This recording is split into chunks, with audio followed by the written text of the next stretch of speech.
Ya ampun, Jadi ketika baiklah. kita berbicara tentang mencuri, apakah mencuri hati seperti yang dimaksudkan dalam kitab Undang-Undang Hukum Pidana? Ya. Dan jawabannya tidak. Dan jawabannya, kalau mencuri hati bisa dikategorikan sebagai tindak pidana pencurian seperti yang dimaksudkan di dalam pasal 362 kitab Undang-Undang Hukum Pidana. Oh, jadi masuk nih, mencuri hati masuk. Ditelaah tentang analisa bagaimana mencuri hati. Ketika dia pergi ke pasar, lalu melihat ada penjualan ayam, lalu di dalam jual ayam itu, ayam potong itu ada hati ayam, lalu dia ambil, dia curi, itu mencuri hati. Tetapi ketika kategorinya adalah mencuri hati seseorang wanita, lalu seorang wanita itu tertarik, tiba-tiba di suatu saat tertipu, karena dia dulu pernah mencuri hatinya untuk mendapatkan apa yang dia inginkan terhadap si wanita. Harta tidak mungkin. seperti itu yang dimaksudkan dalam kitab Undang-Undang Hukum Pidana. Oke. Karena di dalam unsur pidana yang terkandung di dalam pasal 362 kitab Undang-Undang Hukum Pidana, kategori pencurian itu ketika dia memasukkan ada unsur barang siapa. Oh, jadi ada barangnya nih. Barang siapa berarti seseorang yang melakukan atas perbuatan pidana, gitu. Tapi kan mencuri hati juga ada orangnya. Oke, masuk unsurnya. Ada azas kausalitas, sebab akibat, dan ada hubungan, ya, sebab akibat dari seseorang dan antar seseorang. Muncullah sebuah perbuatan. Kedua, ketika dia masuk barang siapanya, ada seseorang dan ada pihak yang lain, ketika dia mengambil, unsurnya termasuk yang kedua adalah mengambil. Mengambil ini harus kasat mata nih. Iya, mengambil ini harus berupa barang, Harus berwujud, benda, bukan ya. tidak berwujud, gitu. Ini kita masukkan tentang unsur-unsur pidana, dikategorikan sebagai pencurian, ya, yang diamanahkan di dalam pasal 362 kitab Undang-Undang Hukum Pidana. Nanti kita akan bahasakan pasalnya. Siap. Ada sanksi pidana terhadap pencurian. Kemudian ada sesuatu barang, berarti mempertegas terhadap mengambil, ya, mengambil, dan sesuatu barang berarti berwujud. Hati seseorang wanita apakah berwujud? Berwujud ketika dia bedah di dalam tubuhnya, ketika dia otopsi, dia amputasi, dia apa namanya? Dia diambil lah pokoknya hati itu. Ya, dibedah begitu kan, dimutilasi, lalu terlihat ada hatinya, diambillah hati seorang wanita itu untuk keperluan apakah dia jual kembali, menjual organ-organ tubuh manusia, lalu dia jual kepada seseorang atau kepada rumah sakit. Itu kategori mencuri. Tapi ketika mencuri hati yang dimaksudkan ketika unsur pidana sesuatu barang tidak terwujud, itu tidak termasuk kategori mencuri, seperti apa yang termuat di dalam pasal 362 tentang pencurian. Kemudian ada barang itu seluruhnya atau sebagian kepunyaan orang lain. Artinya adalah ketika barang yang diambil itu bukan miliknya.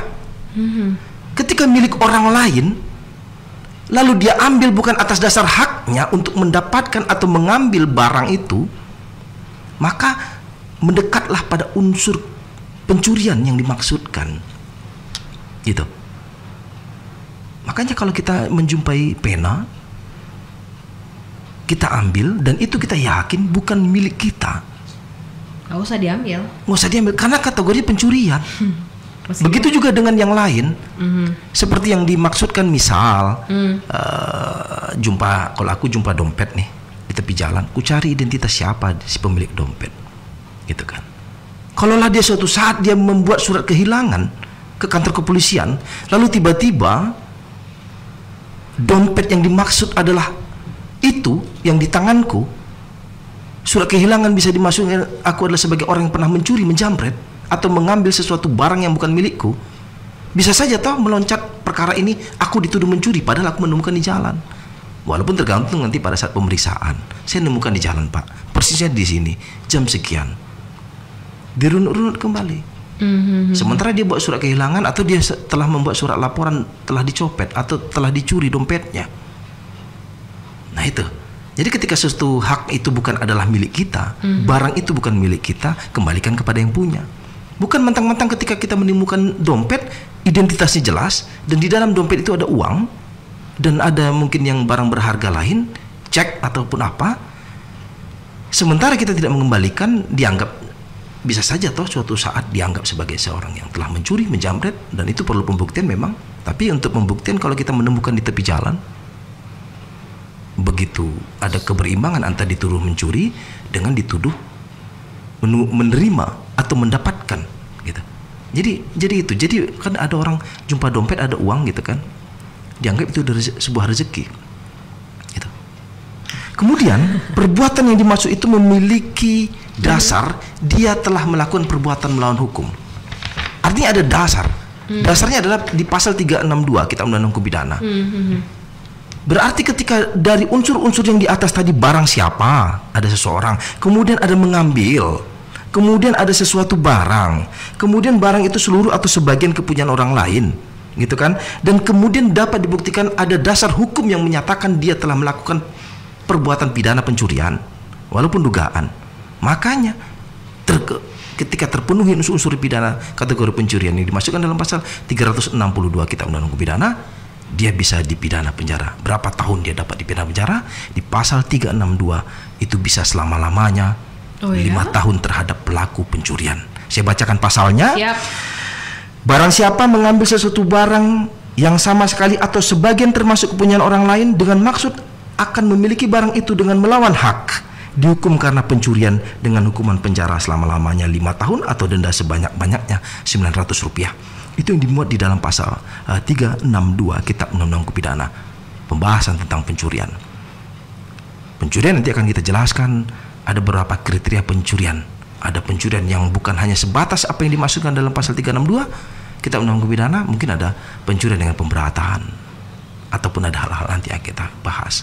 Jadi banyak kategorinya si pencurian ya, ini ya. Jadi itu yang kita anggap mungkin saat ini mengenai penafsiran pencurian itu ketika mengambil begitu saja, lalu masuk dalam ke rumah orang gitu ya, mencongkel pintu rumah orang, kos-kosan orang, lalu mengambil laptop atau mengambil handphone, itu saja yang dimaksudkan dalam Kitab Undang-Undang Hukum Pidana di pasal 362. Itu memang kategori pencurian. Kan tidak ada mengenai pembahasan di situ diketahui orang lain dengan mengenai unsur-unsur pidananya, gitu kan? Unsur-unsur pidana tadi kan tidak mendapatkan ada orang yang menyaksikan, tidak ada yang dapat mempersaksikan atas pencurian. Akan lebih afdal ketika pencuriannya disaksikan, apakah CCTV, kan begitu kan? Banyak kejadian yang justru pencurian itu tertangkap CCTV dan pelaku tidak lama setelah dari medsos menyebarluaskan, setelah viral baru tertangkap gitu kan. Dan baru-baru juga ada terjadi di salah satu supermarket, seorang ibu menggunakan mobil Mercy mencuri sebuah coklat, gitu kan. Dan dia mengakui atas curian itu, lalu dia balik kembali, dia mau mengembalikan. Ketika dia mau balik mengembalikan, ketika si pemilik supermarket adalah jiwa pemaafnya ada, lalu dia memaafkan, oke. Tapi kalau dia tidak menerima, dikategorikan sebagai pencuriannya sudah masuk dan bisa disanksi pidana atas pencurian. Mungkin itu kan dasarnya dari ada petunjuk, apakah CCTV, apakah dari handphone atau dari gerak-gerik gitu. Maka seseorang yang melakukan kejahatan akan melakukan kejahatan sekalipun sebelum dia melakukan kejahatan, dari gerak-gerik sudah menunjukkan dia mencurigakan. Sesempurna apapun dia melakukan perbuatan pidana, mengenai gerak-gerik psikologinya terganggu, ada yang mencurigakan. Polisi memanfaatkan itu untuk menangkap seseorang yang dicurigai. Maka kan sering kita dengarkan dicurigai. Kenapa? Gerak-geriknya. Bagaimana sniper yang dia bersembunyi di atas gedung ketika ada pengawalan sebuah perhelatan besar pejabat-pejabat negara penting gitu kan.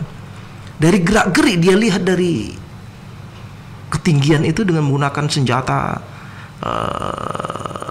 laras panjang untuk sebagai penembak jitu begitu kan, dengan menggunakan alat teropong untuk melihat gerak-gerik orang yang mencurigakan. Kalau dia tidak memiliki ilmu psikologi tentang gerak-gerik yang mencurigakan, orang akan melakukan kejahatan.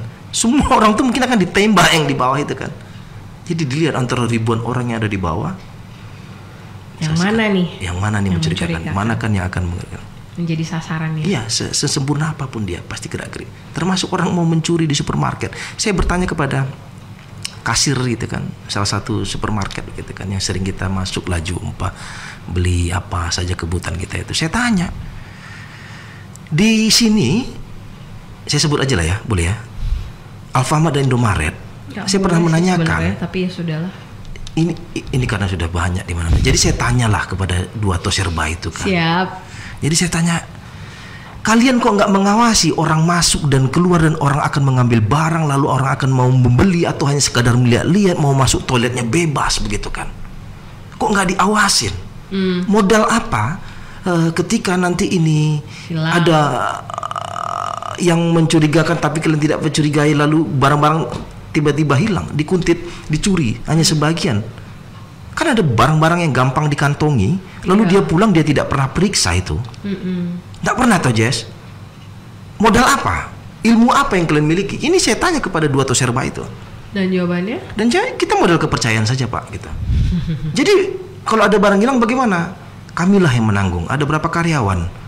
Misalkan 4 karyawan kami di salah satu tos serba ini. Ada hilang, kan ada auditnya itu.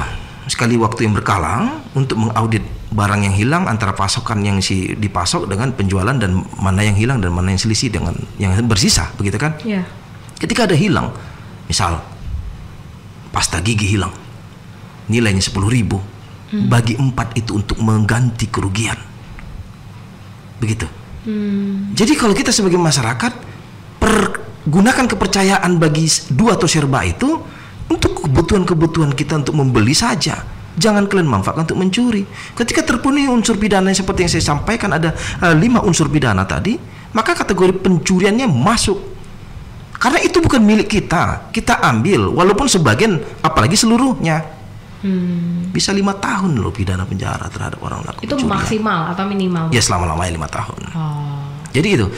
Jadi kepercayaan itu sebenarnya yang dia utamakan. Lalu apalagi gitu yang mendapatkan ketika kalian ada orang tertangkap tangan atas pencurian yang dilakukan di tos serba ini. Gerak-gerik lah Pak katanya. Gerak-gerik kalau mencurigakan. Lo kok kan sambil berkasir, sambil menjual belikan, dia nggak pernah lihat tuh. Pernah cek kita? Nggak pernah. Kenapa kok nggak dicek? Apakah SOP-nya tidak begitu? Tidak Pak. Kami pernah menanyakan itu. Dia sampaikan apa? Kita membuat pembeli nyaman. Ya juga sih. Kalau kita diikuti terus, dilihat, kan ada tuh pusat perbelanjaan yang kita diikutin terus gitu kan. Baju biasanya. Iya, padahal kita kan risih tuh kalau diikutkan gitu. Saya pergi ke salah satu mall terbaik lah di Indonesia gitu kan, di Jakarta. Semewah sebesar apapun brand tenan-tenan yang ada di mall itu, tidak ada kita diikuti. Dia modal percaya saja. Kalau mau maling bisa, mau mencuri bisa itu. Sehelai baju ataupun mengambil pena atau mengambil aksesoris parfum bisa. Tapi dia nggak pernah cek, gitu. Nggak pernah dia awasin gitu. Nah begitulah menggunakan kepercayaan kepada si kepada konsumen untuk bisa rasa puas dan nyaman. Dan loyal pastinya ya. Harus begitu. Karena harus kita sudah nyaman nih. Nyaman, jadi enak masuk gitu kan. Karena kita masuk udah tahu nih kita nanti diikutin terus gitu. Kan ada tuh toko-toko serba 6.000 itu kan. Diikutin sampai kemana pun. Wah ini memerisi kita gitu. Ini yang menjadi dilematis. Satu sisi untuk menjaga agar orang tidak mencuri. Betul. Satu sisi orang risih gitu kan. Orang kan satu pintu gitu. Kalau mau mencuri kan nampak gitu kan. Mungkin nggak ada. Tapi walaupun ya tetap waspadalah. Walaupun seketat apapun CCTV kan CCTV tidak diawasin 24 jam. Yes. Mereka. Baik. Mengapa? Itu tadi di pasal tentang pencurian. Tentang pencurian di pasal 362. Tentang secara umum tentang pencurian. Dan saya tadi juga sudah jelaskan tentang unsur-unsur pidana yang termuat di dalam pasal 362 tentang pencurian. Ada 5 aspek tadi kan. Jadi tidak mengatur tentang besaran nilai yang dicuri juga ya. Tidak memuat tentang itu. Ini. Ketika dia memenuhi unsur pidananya, barang siapa, ada pelaku yang melakukan, kemudian ada yang diambil sebagian atau yang seluruhnya. Sudah termasuk tuh tindak pidana pencurian. Sekarang polisi juga sudah mengeluarkan semacam SOP bagi mereka ketika nominalnya tidak di atas 2.500.000 gitu kan, udah selesaikan secara kekeluargaan, restoratif justice dengan mengedepankan restoratif justice, tetap lagi dengan mengedepankan adalah tentang kesepakatan para pihak untuk menyelesaikan restoratif justice itu secara berdamai lah perkaranya gitu. Kalau di bawah 2 juta nilainya ya. Kalau di bawah 2.500.000 gitu. Tapi damai atau tidak ya tergantung para pihak. Kedua gitu. belah pihak itu ya. Ketika terpenuhi unsur pidananya, pidana wajib jalan itu. Karena kalau semua dipidana perkara 500 perak, penjara 500 perak nanti. Iya begitu. Jadi Kasian. kan salah satu alasan restoratif justice mungkin yang melatar belakangi dari kepolisian itu, Perkapolri itu ya mengeluarkan restoratif justice itu adalah dasar untuk tidak menumpuknya perkara. Ketika menumpuk suatu perkara di sebuah institusi kepolisian, lalu masyarakat menuntut atas bagaimana kinerja kepolisian agar permasalahan segera diselesaikan, sementara perkara sebelumnya belum juga selesai, lalu mengkhawatirkan nanti ada biaya besar untuk mempidana seseorang. Ketika seseorang dipidana penjara, dan itu beban negara kan, untuk biaya makannya, biaya perawatan kesehatan, kemudian ada bimbingan dia selama di lembaga pemasyarakatan gitu kan, ada biaya. Ketika kerugiannya hanyalah 2 juta, 5 juta, negara harus membebankan seorang narapidana selama dia dipidana itu ada sampai puluhan juta atau ratusan juta. Mungkin itu alasan sebagai restoratif justice dikedepankan, diselesaikan perkara itu secara kekeluargaan, tidak naiklah sampai perkara itu ke ranah hukum di meja hijau kan. Itu mungkin salah satu latar belakangnya lahirnya restoratif justice. Restoratif justice ini ya juga sudah ada selain di kepolisian juga sudah ada di kejaksaan, sudah ada juga sampai di pengadilan. Sampai di pengadilan pun restoratif justice boleh diselesaikan ataupun dilakukan. Tadi sudah sampai ya Bang di pasal 362 bahwa ternyata ada beberapa kriteria, termasuk itu ada barang yang dicuri ya. Mic Anda udah hidup. Iya. Anda pegang dulu baru itu. Saya mau naikin dulu ya, sorry tadi mati. Ada barang yang dicuri. Jadi kalau hati, perasaan manusia, rasa suka gitu, itu kan termasuk pencurian ternyata. Ya, jadi kamu nanti dicuri hatinya oleh seseorang, lalu kamu buat laporan ke polisi karena hatimu telah dicuri, nggak itu yang dimaksud. Iya, jangan bikin malu ya. Di pasal 362 ya, Kitab Undang-Undang Hukum Pidana tidak seperti yang dimaksud. Ada barang siapa dan ada barang. Ada barang. Nah, itu dia yang menjadi sesuatu perbuatan pidana. Kita angkat dulu satu telepon, mungkin ingin bertanya tentang tema ini kepada Bang Parlin. Halo Barabas, selamat pagi. Pagi Jesse. Pagi Pak Hendrik. Bang Parlindungan. Pagi Bang. Oh ya. Saya bertanya simpel aja Bang. Iya Bang, baik. Ini masalah hukum aja Bang ya. Iya. Saya sering mendengar baik di media TV terus di media. Iya Bang. Kenapa seorang pencuri, katakanlah tuh pencuri ayam, pencuri ringan ya, kelas apalah itu, iya, hukumannya diponis 5 sampai 7 tahun. Nah, sementara pejabat yang mencuri uang negara itu hanya diponis 4 tahun, paling lama 5 tahun gitu. Dan dapat remisi lagi Bang ya? Iya, terus perbedaannya di mana letaknya tuh? Kenapa lebih berat yang pencuri kecil ini, paling kecil ini dibanding pejabat yang koruptor itu Bang? Itu saja Bang. Baik Bang Hendrik. Saya tanyakan. Terima kasih Bang Pelindungan. Selamat pagi. Selamat pagi juga Pak Hendrik. Silakan. Ya Bang Hendrik, jadi inilah mahalnya keadilan di bangsa kita. Butuh biaya besar untuk mendapatkan keadilan di bangsa kita. Butuh waktu yang relatif lama untuk mendapatkan rasa keadilan di bangsa kita. Butuh perjuangan yang berat, keras, bahkan darah sekalipun. Kadang bisa menjadi upaya agar perkara kita, agar keinginan kita, agar rasa keadilan itu bisa dimiliki.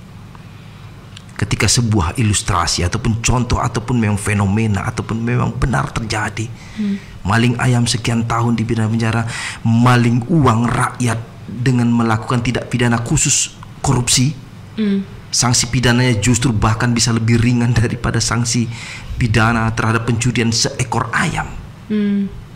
Kok bisa ya? Kok bisa? Makanya penafsiran apa yang menjadi sebuah dasar sehingga maling uang rakyat yang nominalnya butuh biaya, biaya, ada uang besar yang dia ambil dengan nominal ayam gitu kan. Jauh sekali ya. Ayam paling hanya 30-40 ribu gitu kan. dan uang rakyat bisa sampai miliaran begitu. Nah, ini yang menjadi sebuah persoalan. Dan kadang kami sebagai pengacara ketika menangani perkara-perkara ringan, pencurian ayam sekalipun, itu bisa menjadi sebuah jurisprudensi terhadap perkara-perkara hampir mirip dengan pencurian yang justru sanksi pidananya ringan. Misal, perkara pencurian ayam di Surabaya misalnya telah putus pengadilan berkekuatan hukum tetap, inkrah, ya. Kemudian sanksi pidananya 2 tahun misal.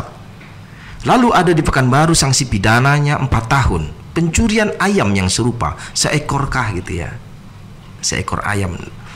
Jadi kadang putusan yang di Surabaya menjadi sebuah jurisprudensi untuk melakukan sebuah pembelaan agar sanksi pidana seperti yang dilakukan oleh klien kita itu tidak boleh lebih dari pernah yang diputuskan oleh di pengadilan yang pernah memutuskan berkekuatan hukum tetap.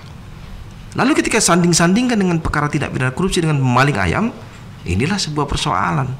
Bagaimana penegakan hukum di bangsa kita ketika antara bentuk pencurian, ya, antara pencurian dan tindak pidana korupsi kan sebuah tindak pidana yang berbeda pasal-pasalnya. Tindak pidana korupsi kan khusus, tindak pidana pencurian ayam di dalam KUHP kita undang-undang pidana. Makanya, apakah hukum berlaku bagi orang-orang yang mendapatkan rasa keadilan yang dia harapkan, misalnya dari masyarakat, dia mencuri hanya untuk memenuhi kebutuhan hidupnya dengan mencuri uang rakyat untuk bersenang-senang, untuk memperkaya diri ataupun kelompok ataupun institusi, begitu. Nah, ini sebuah fenomena teguran dan mengetuk profesionalitas kepolisian, juga mengetuk profesionalitas jaksa, mengetuk profesionalitas hakim, termasuk advokat yang apa namanya, memberikan kemudahan agar perkara ini bisa dapat hukuman yang ringan. Seperti rekan kita kan beberapa waktu lalu ada yang tertangkap tangan oleh KPK yang berupaya untuk bekerja sama Mahkamah Agung untuk dapat memenuhi keinginan dia di dalam sebuah putusan di tingkat kasasi di Mahkamah Agung. Otomatis kan harus membayar, gitu kan, untuk meringankan ini, walaupun perlu pembuktian lagi apakah benar seperti itu. Bagi orang yang tak mampu hanya mencuri seekor ayam, tidak bisa dia untuk melakukan seperti yang dilakukan oleh si pelaku korupsi, gitu. Ini sebuah fenomena. Saya bilang mahal keadilan di bangsa kita. Butuh waktu besar, butuh waktu yang relatif lama, butuh pengorbanan. Maka Bang Hendrik, yang abang sampaikan, apa yang saya khawatirkan seperti Bang Hendrik saya juga khawatirkan. Gitu. Gitu. Jadi di mana letak keadilan? Ada nggak ya? Keadilan itu jadi bagi siapa? Berarti nggak ada, Bang? Harusnya di mata hukum sama saja. Mau masyarakat kecil ataupun masyarakat yang kategori memiliki kekayaan secara finansial dia lebih daripada masyarakat kecil, di mata hukum tidak memandang itu. Harus diberlakukan serupa. Siap. Ini sebuah persoalan besar bagi bangsa kita. Baik. Kapan mau objektif dalam sebuah penilaian, gitu ya. Ketika hukuman mati, ya mati bagi yang layak untuk mendapatkan. Ya ringan-ringan gitu. Bebas ya bebas gitu. Harus begitu objektif dalam sebuah penilaian. Kemudian di pasal 362 tadi, ketika terpenuhi unsurnya ada barang siapa mengambil, kemudian ada sesuatu barang, kemudian barang itu seluruh atau sebahagiannya, dan kemudian ada hukum yang dilanggar, itu dalam minimal dalam untuk menentukan seseorang telah melakukan perbuatan pencurian. Lalu di pasal 363 tadi pasal 362 tentang bagaimana sanksi pidana selama-lamanya 5 tahun terhadap pencurian, ya. Di pasal 363 pencurian dengan pemberatan, itu sanksi pidananya bisa sampai 7 tahun paling lama. Kriterianya bagaimana terhadap pencurian dengan pemberatan? Pencurian dengan pemberatan ini adalah dia mencuri hewan. Hewan ini kan dia tidak tahu apa-apa terhadap siapa pelaku pencurian dan siapa pemiliknya. Ketika ada orang yang menyeretnya dengan mengikat hidung si kerbau gitu misalkan, ya, dia tarik gitu kan, dengan ketidakpahaman hewan itu dia ngikut nurut gitu kan, bukan ada melakukan upaya paksa gitu, lalu dia berontak si hewan, makanya dengan pencurian ini termasuk kategori pencurian pemberatan. Itu Kemudian kategori pencurian pemberatan ini juga termasuk ada saat melakukan pencurian ada bencana, ada musibah. Misalkan ada kebakaran, dan yang kebakaran ini adalah sebuah toko, lalu kita memanfaatkan peluang bencana itu untuk mencuri barang-barang yang ada di dalam toko. Itu termasuk kategori pencurian pemberatan. Sanksi pidananya 7 tahun. Tidak hanya pada saat suasana kebakaran, pada saat bencana, pada saat banjir, pada saat gempa, gunung meletus ataupun bencana alam lainnya, lalu memanfaatkan momen musibah bencana alam itu kita untuk menguntungkan diri kita sendiri, makanya termasuk kategori di dalam pasal 363 Kitab Undang-Undang Hukum Pidana, sanksi pidananya 7 tahun penjara. Harusnya kita menolong, tapi malah bukan kita maling gitu, bukan kita jara. Kan banyak yang memanfaatkan momen itu. Ada kerusuhan sekalipun, kan ada demo di sebuah kota, bahkan ada sebuah negara berkembang. Saya menyaksikan sebuah negara berkembang di Amerika Serikat itu ada demo besar-besaran, lalu terjadilah kerusuhan, memecah toko-toko dan mencuri barang-barang brand yang ada di sana. Dia mungkin tidak bisa membeli. Ini momen untuk mengambil. Lumayan nih. Dianggap ini adalah sebuah rezeki begitu kan. Oh, ada musibah, jadi tidak termasuk kategori pencurian. Itu di Indonesia termasuk kategori pencurian pemberatan. Harusnya kita menolong, harusnya tidak melakukan perbuatan pidana terhadap orang yang tertimpa musibah, malah kita berikan musibah baru, dia kehilangan barang, baik sebagian atau seluruhnya. Jadi kalau ada demo, ada rusuh, lalu kita maling karena ada toko yang akibat dari kerusuhan itu berdampak pecahnya, bakaran mungkin bakaran dan lainnya, itu kita maling jangan. Itu kategori pemberatan. Kemudian di dalam pasal 364 Kitab Undang-Undang Hukum Pidana, pencurian kategori ringan. Apa nih? Ada yang dimaksudkan dalam kategori ringan. Ya, kategori ringan ini ya bisa saja di dalam rumah ataupun pekarangan yang tertutup, kemudian tidak lebih kerugian terhadap yang kita curi itu dari Rp250. Ini produk Belanda, kolonial Belanda, kali 1000% lah. Kalau diuangkan berarti 2.500.000. Kalau lebih dari 2.500.000 sudah berarti bukan kategori ringan. Jadi ketika kita mencuri pada sebuah rumah yang tertutup, pada perkarangan yang tertutup, kita memanfaatkan peluang untuk menguntungkan diri sendiri dengan mencongkelkah gitu kan. Masuk kita pada rumah yang tertutup, itu bukan terbuka. Jadi kalau terbuka bagaimana? Ini penafsirannya lain lagi gitu. Dan ketika yang kita curi itu adalah lebih dari Rp250 atau minimal 2.500.000 atau di bawah 2.500.000, dia kategori kecil. Perbuatan pidana pencurian ringan. Sanksi pidananya paling lama 3 bulan pidana penjara. Ringan sekali ya. Itu paling lama ya? Paling lama. Paling cepatnya nggak tahu. Ya 2.500.000 saya udah damai lah gitu. Selesai. Saya heran cuma saya mau bantu nangani perkara ini, cuma sudah ditangani oleh sebuah lembaga perlindungan anak. Dia dituduh maling sepeda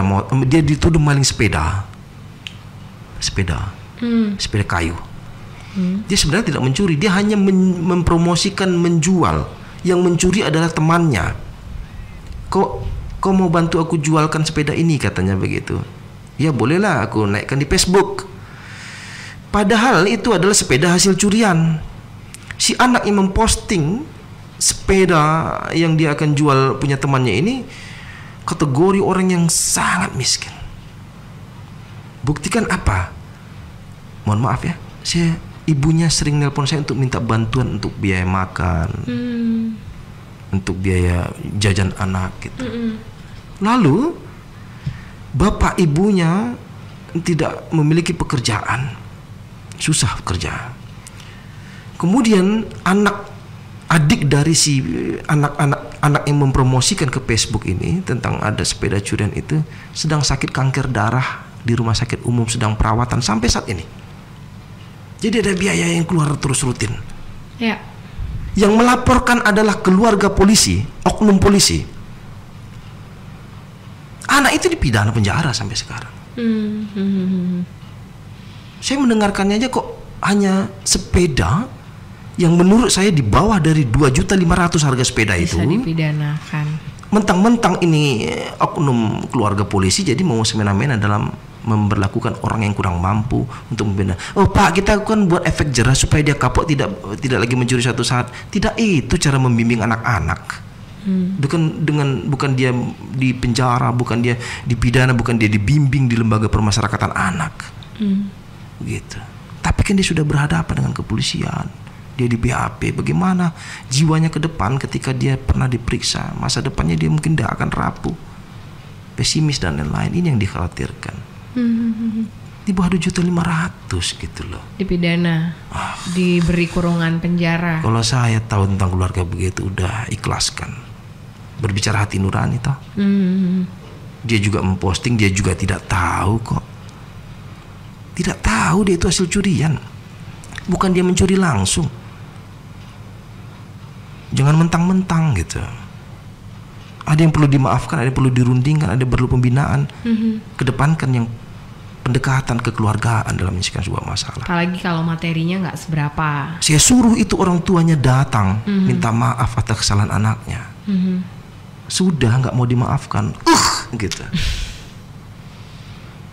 Mudah-mudahan apa yang dialaminya tidak terjadi. Akan dialami oleh dia biar tahu bagaimana orang tidak memaafkan atas kesalahannya. Itu toh dendam jadinya. Gitu. Saya pun geram. Ini persoalan penilaian subjektif ya, bukan sebuah penilaian objektif. Saya sebagai advokat tersentuh gitu. Siap Bang Marley. Gitu. Saya kebetulan mantan wakil ketua Komisi Perlindungan Anak Provinsi Riau. Kemudian di dalam pasal 365 Kitab Undang-Undang Hukum Pidana, pencurian dengan kekerasan itu bisa dipidana penjara paling lama 9 tahun. Kekerasan nih apa nih? Pencurian dengan kekerasan, dia melakukan kekerasan terlebih dahulu sebelum melakukan pencurian, walaupun kepergok juga, atau dia tertangkap tangan sudah melakukan kekerasan, dia akan melakukan pencurian apa yang dimasukkan dalam hatinya. Dia masuk rumah, lalu dia menganiaya seseorang, lalu dia mau mengambil barang-barang yang dia inginkan di dalam rumah itu. Pidana penjara 9 tahun terhadap dirinya yang melakukan perbuatan itu. Kadang ada orang yang dapat menafsirkan ketika kekerasan yang dia lakukan itu mengakibatkan matinya seseorang. Lalu di pihak si pelaku memiliki seorang advokat kalau dia agar dapat sanksi pidana yang ringan dengan memasukkan pasal 365 ini, pencurian dengan kekerasan, padahal dia mau melakukan pembunuhan berencana. Ku ilustrasikan, aku benci denganmu CS, aku benci denganmu dengan cara aku melampiaskan kebencianku itu ingin membunuhmu pada sebuah tempat. Momen yang terbaik adalah pada saat kau sedang tidur.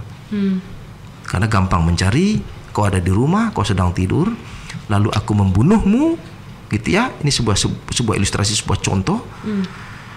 Lalu aku mencuri barang-barang yang ada di rumahmu. Ketika aku tertangkap, suatu saat aku pencurian dengan kekerasan. Jadi sanksi pidananya bukan pembunuhan berencana yang dapat disanksi pidana hukuman mati, seumur hidup atau minimal 20 tahun penjara. Jadi aku milih ini gitu. Kalau suatu saat saya tangkap. Jadi ketika pengacaranya menuduhkan, misalnya ilustrasi yang lain, klien saya ini melakukan pelanggaran terhadap pasal 365. Dia mau mencuri, tapi kan polisi tidak bodoh.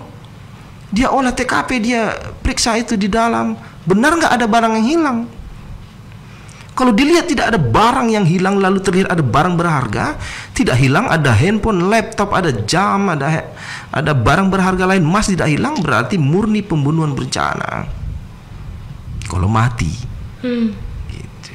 Baik. Kalau hanya kekerasan dan luka berat, beda lagi. Kekerasan, penganiayaan, gitu kan. Ini kalau kita dikombinasikan pencurian, hati-hati dengan pasal ini, bisa dimultitafsirkan, bisa dibelok-belokkan gitu kan, agar dapat sanksi pidana yang ringan. Padahal dia mau melakukan pembunuhan berencana, tapi masukkan pasal 365, dia melakukan pencurian dengan kekerasan.